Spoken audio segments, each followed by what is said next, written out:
Who the fuck are you? Where's Louise? What?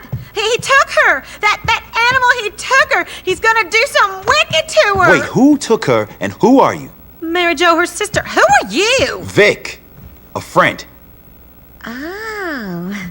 It's nice to meet you. I've heard a lot about you. Who took her? That monster Marty. He said he's gonna turn her out. Jesus. It's his own wife. Yeah, but he wanted to turn me out too. I promise you he did. So, after watching that cutscene there, is anybody else craving blueberry muffins? Or maybe that's just me, but speaking of, the Mary Jo fella that we met in that cutscene for the first time was very warm and welcome to us, but I will say I don't really like her all that much. Like, she was shaking Vic's hand and all that. She probably wants that hand elsewhere, if you know what I mean. And, I don't know, it's just her overall, I guess, mindset towards this situation, because her sister's in grave danger here, potentially getting turned out by Marty, having gay sex on her or whatever turned out means. So it's like she wants to be in Louise Cassidy Williams' situation. So, honestly, she's a despicable fella. I ain't gonna be your whore, Marty! You've been whoring yourself on that Vic. Don't you deny it. Well, if you're gonna act like a whore, you're gonna be one. Get in that truck. Shit! Vic, help! You looking for trouble, Vince?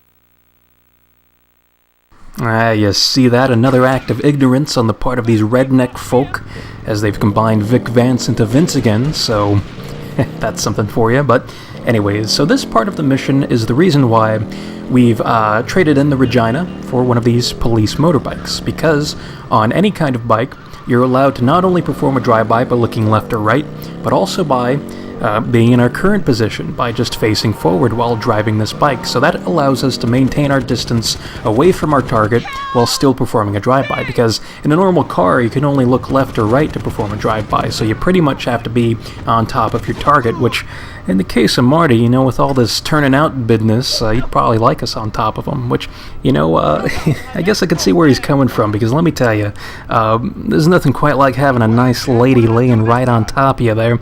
And apparently Vic's a hot piece of ass or something, because even this cop wants some of this. I can't believe you killed him! How am I gonna look after my baby now? You what? Marty was an asshole. He treated you worse than shit. I'm sorry. Hey, look. Marty's kin are gonna be coming for you now. We better get you someplace safe. Well, rippin' pepperonis, Mr. Marty J. Williams, as it's truly an end of an era now. I can handle Marty's kin, Louise. I just want to make sure you're safe, that's all. So this is quite an interesting moment, I think, for a couple different reasons. I suppose the main reason is that we've defeated our first antagonist in this game, and it kind of signifies that we're moving on from tutorial types of stuff, so that's pretty cool, I guess, in the way of having more high-octane missions and all that, and potentially more significant points and plots going on in the story and all that, so that's cool stuff. But this is more of like a nerdy thing, I think, and that I find this pretty cool because we're going to what would become Phil's place in Grand Theft Auto Vice City, which takes place 2 years after this game, so just because of that, I like that quite a bit. I like when prequels and sequels reuse areas you're already familiar with. Look, you and Mary Beth are gonna be better off without Marty, Are we? It's just everything's changing so fast. Everything's gonna be fine. You're okay, Vic Vance. So with the completion of this mission, we've now unlocked the compound safe house, which I like quite a bit because it's nice and cozy, I think. But real quick, on the left we have the one-car garage, and here on the right we have the compound itself. So if we go inside, we can see what it looks like. And, with a bit of elbow grease, I'm sure we can spruce this place up quite a bit.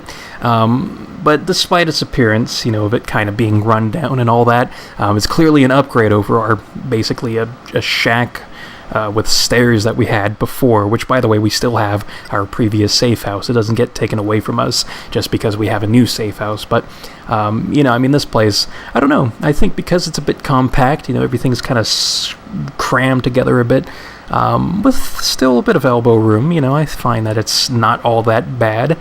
But along with a new safe house, which comes with everything that a normal safe house has, we have a new outfit, which is what you're seeing before us, the Trailer Trash outfit, which looks a lot like CJ's outfit from Grand Theft Auto San Andreas, so I think that's pretty cool. And another wink and a nod to a previous Grand Theft Auto game is that blue shirt there in the wardrobe, which is a lot like Tommy Vercetti's blue shirt that he has at the beginning of Vice City, so very awesome stuff all around. So yeah, that completes this part.